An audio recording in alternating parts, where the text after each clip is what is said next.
the longest running series on the channel makes a return. You all know what I'm going to say. FNAF is a ginormous series that all started with a last-ditch attempt, yet grew into a 9-game, 3-novel, 13-book series that changed the world. So obviously not everything can be seen or even remembered, but they all still have significance. So we take a look at some of the smaller, more obscure details you missed or forgot about. That's what we're exploring today. Greetings gamers and welcome back to Top 10 Gaming. I'm Connor Monroe and this is the Top 10 FNAF Tiny Details You Don't Really Think About, Part 12. Let's do it. In at 10, pizza time. Pizza. Honestly, it's one of my favorite foods. I could eat pizza for lunch and dinner and be fine with it for the rest of my life. I actually honestly did that for my first year at college. God, I missed that meal plan.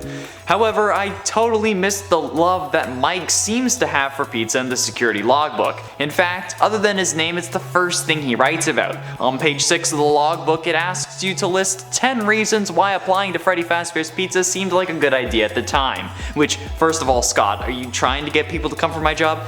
Second, the number one answer, and the only one Mike gives, is employees get free pizza, which is understandable and could be considered a one-off. However, way later on in the book, on page 87 to be exact, interesting number by the way, when asking which animatronic would win in a fight and why, Mike writes for the glory of pizza next to a swashbuckling Captain Bonnie. And if one mention of chewing gum is enough to connect him to the older brother, damn, this guy really likes pizza. And at 9, book 10. Fazbear Frights Book 10 releases on September 7th, 2021, which is also my birthday and the day Spider-Man PS4 came out in 2018. Fun story, I actually didn't know about that game until I went to Fan Expo 2018 and met the Jovenshire who asked me about it since I was wearing a Spider-Man costume, so that was a nice way to find out. But I guess that day is just a good time to release things out into the world, to bless the world, so to speak. However, the book description, at least of one of the stories, really caught my eye. The 10th book, titled Friendly Face, is written by Scott Cawthon and Andrea Wagner and has the description of, quote, Andrew can't spend his money fast enough on a happy companion guaranteed to keep his friend's memory alive.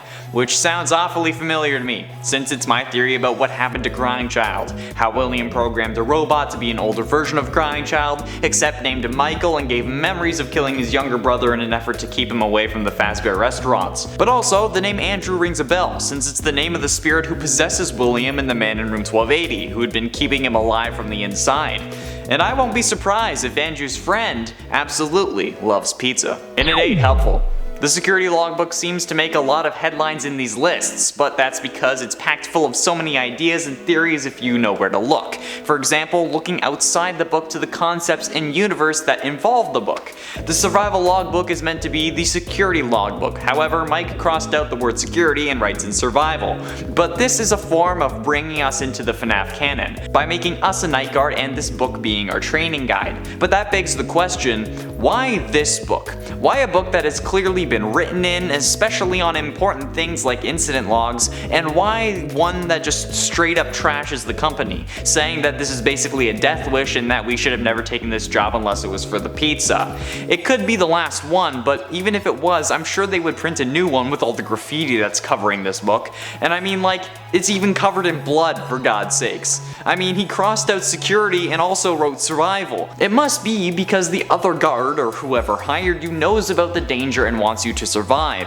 Hell, this could all just be a ruse and there was no Mike to begin with, and they just wrote the book to make it more relatable to you. And at 7, Springtrap's Revenge. Yet another questionable business decision from Fazbear Entertainment. Springtrap's Revenge is a VR game that is the subject of the Fazbear Frights story in the flesh from Bunny Call, the 5th book in the series. The story revolves around a game game developer named Matt who creates a Springtrap AI using all of his anger from a divorce and multiple failed relationships. However, the game is too difficult, so instead Matt reprograms the game to torture Springtrap. For some reason, because he kept killing him. It's a game, dude, just make it easier. My question is, why would they make a whole VR game around surviving Springtrap when he was a real-life serial killer in their reality? Like, sure, in our world, we wouldn't care because he isn't real, but it's not like Valve or Stress Level Zero is going around making Ted Bundy or John Wayne Gacy survival games, because it would be in poor taste, and it would be way too real and disrespectful to the victims of those killers, or I mean, I guess anyone related to the victims of those killers. So why would Fazbear Entertainment willingly make a video game revolving around the killer that ruined their reputation in the first place? It seems like a horrible idea. Like in a world where everyone's getting cancelled. Why? In at 6, Bite of 87. The survival logbook makes yet another appearance on this list, this time either solidifying or making the Bite of 87 even more confusing.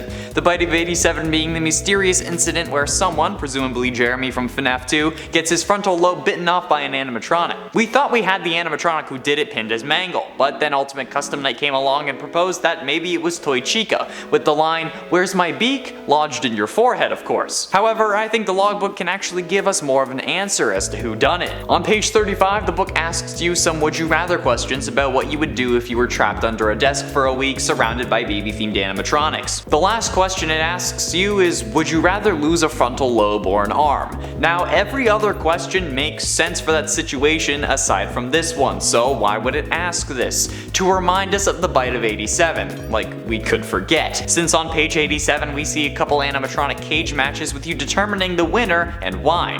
On page 86 this occurs as well. Both animatronics up for debate are in this section, however Mangle is the only one that appears on page 87 and is clearly set up to win, being pitted against Balloon Boy. Chica is also present but on page 86 and against Freddy, a much more fair matchup. Is this Scott correcting us from what we thought we learned in Ultimate Custom Night, or is this just another coincidence or diversion? Tell me what you think and why in the comments.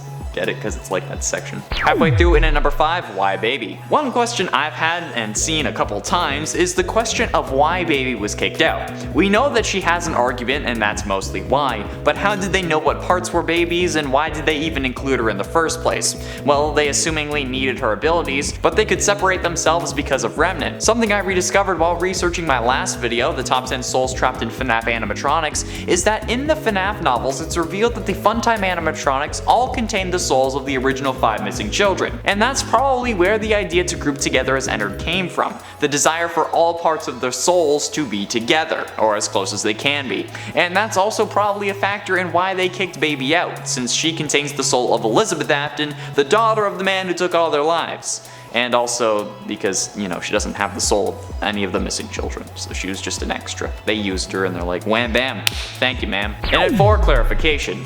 I will put you back together, a line that has caused a lot of turmoil, especially on this channel, since whenever I mention it, I'm typically referring to a theory that many people seem to disregard and even despise. However, this time I'm not talking about potential robots, I'm talking Ultimate Custom Night, since one of Nightmare Freddy's lines is, "I am remade, but not by you, by the one you should not have killed." And that line speaks volumes. I'll talk more about why later in this list, but this helps us confirm one thing that we've suspected since FNAF 4, that William Afton is speaking through Psychic Friend Fredbear. The Fredbear plush we see follow us around during the 8-bit minigames of FNAF 4, that we later learn is being used as the camera by Afton. This proves it as being William because of the clarification, but not by you.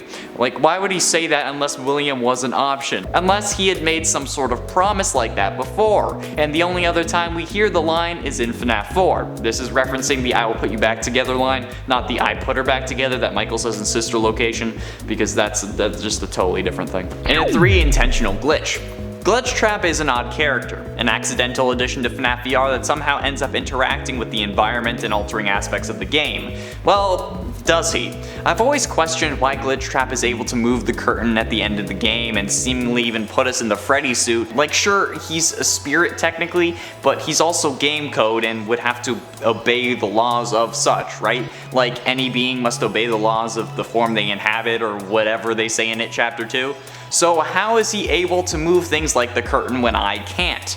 Simple. He wasn't an accident.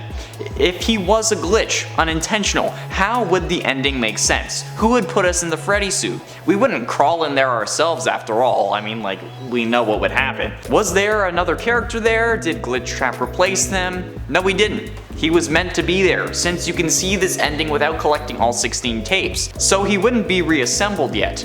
Glitchtrap was an intentional feature of this game, which makes me think, who else is working for him, since Vanny wouldn't be possessed or under his control at this point, because we know that she gets possessed because of this game. Or at least, we're pretty sure. We also are pretty sure she's Tape Girl.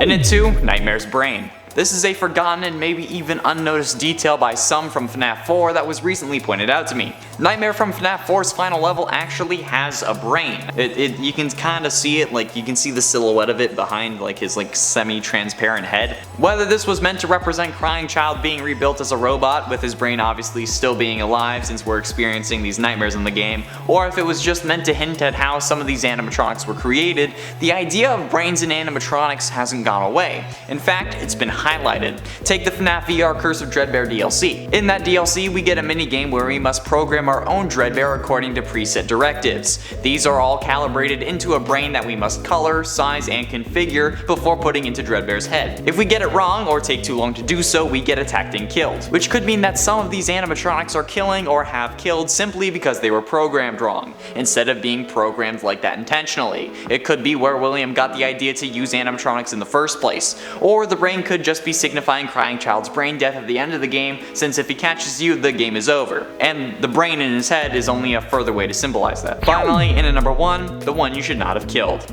Here we are, the big numero uno, the one I said I'd be speaking about later on. The one you should not have killed is the main, I guess, antagonist of Ultimate Custom Night. This character, who most believe to be Cassidy, is the one causing this whole situation, trapping William in his own mind while keeping him alive in order to torture him for his crimes. And while this may still be Cassidy, I think it's Crying Child. I have a whole theory with my evidence as to why, so check that out in the top right corner if you're interested. But no matter who it is, the one you should not have killed cannot be Golden Freddy. While the evidence certainly seems to point us in that direction, now that we know William wasn't in hell or in purgatory in this game, but rather trapped in his own body thanks to the man in room 1280 from Bunny Call, we know that it just can't be possible. There is evidence in the form of Stitch Wraith that multiple souls can possess one thing, however we have not seen evidence of characters being able to possess multiple big things at once. I know that there is a character that possessed a lot of little things to my knowledge, but nobody has possessed 2 animatronics at the same time. In fact, in Bunny Call, William had to die for Andrew to move on to the Stitch Wraith. So based on the evidence we've seen so far, the one possessing William and keeping him alive, the one you should not have killed, whether it be Cassidy or Crying Child, cannot also be in the Golden Freddy suit. Plus, the Golden Freddy suit would not have been around at the hospital when Crying Child died, and if William had to go to the Fredbear warehouse to possess a hard drive, Crying Child would have to be around the suit to possess it. That's just how they've set up the rules. So yeah, there we have it, friends, the top 10 FNAF tiny details you don't really think about, part 12. Man, it's been a while since I've done one of these, but I feel like it was worth the wait. Got some really good details with a fresh perspective. It's been a while. What do you think? And do you have any details you'd like to include if we do a part 13? Be sure you let me know down below. Thank you all so much for watching. I have been and shall remain Connor Monroe, and I'll see you in another video.